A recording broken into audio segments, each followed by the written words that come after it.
I am Dr. Shyam Sundar from Aster RV Hospital, Bangalore.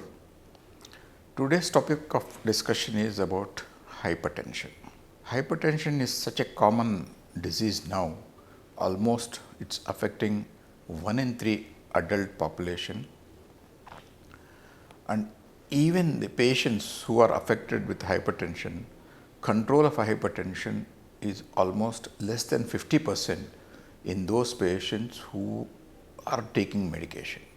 So, if you see, the hypertension is labeled as a silent killer, because silent here is many times many patients with hypertension do not complain of any symptoms, and sometimes it kills also. Kills in the sense it can cause complications like heart attack, strokes, kidney failure.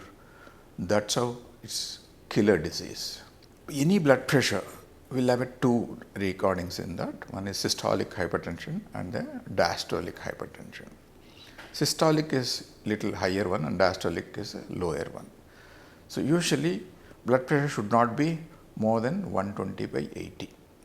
Anything above that is high blood pressure. Many of the times causes for this, if you look for the causes of this blood pressure, 80 to 90% of them are primary high blood pressure. Means many of them do not have a single identifiable cause. So in this type of hypertension, it is usually a lifestyle disease where diet, exercise and other factors play a role rather than an individual factor. And other 10% are secondary hypertension, secondary to one disease or one organ. And most commonly in this secondary hypertension, either it may be endocrine abnormalities, hormone abnormalities or renal disease. When you go into the complications of hypertension, it can involve different organ systems. So coming to the heart, it affects blood vessels of the heart muscles, and it can also cause arrhythmias. So blood vessels, it can cause blockages, thereby causing the angina, that's chest pain, or heart attack also.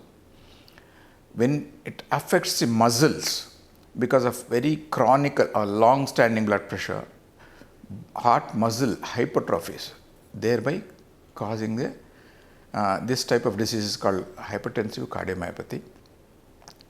Ultimately, at one stage, this heart can also fail. So it can result in a heart failure. Regarding arrhythmias, hypertension is also one of the common causes of atrial fibrillation, where the heart beats erratically, and this atrial fibrillation again is a concern or cause for the strokes in the brain. Coming to the other diseases or organ systems where the hypertension is usually affects is brain and eyes.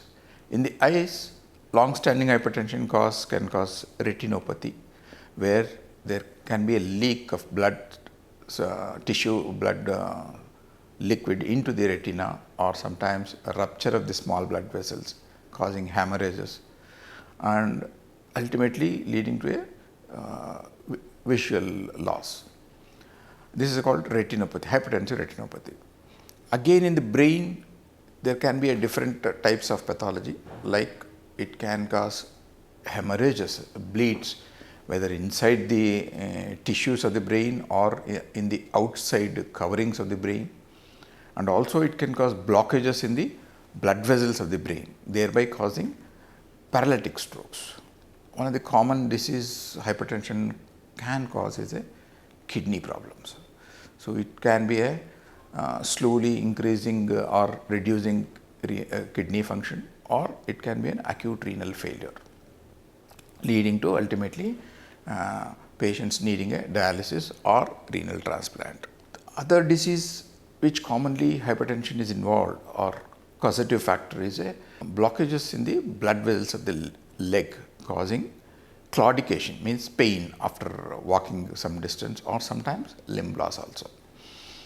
So these are the complications which can be catastrophic due to blood pressure.